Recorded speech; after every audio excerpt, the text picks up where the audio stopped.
తెలుగు లెర్నింగ్కు స్వాగతం సుస్వాగతం. నేను మీ పెద్దింటి రామకృష్ణ చక్రవర్తి. విఠల్ సాయి భక్తులకు భోగి పండుగ శుభాకాంక్షలు. అందరికీ శుభోదయం. రమణీయమైన ప్రకృతి,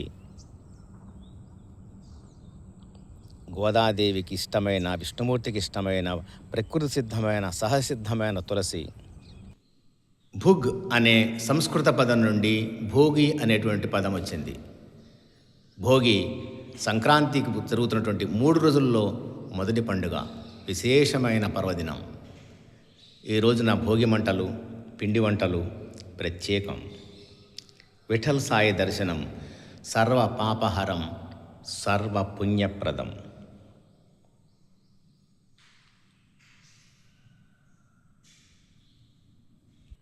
ఈ భోగి రోజునే గోదాదేవి రంగనాథస్వామిలో ఐక్యమైన రోజు.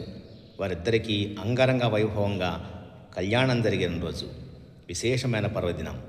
ఏమాత్రం అవకాశం ఉన్నా విష్ణు సంప్రదాయ దేవాలయాల్ని సందర్శించండి, గోదా కళ్యాణాన్ని తిలకించండి.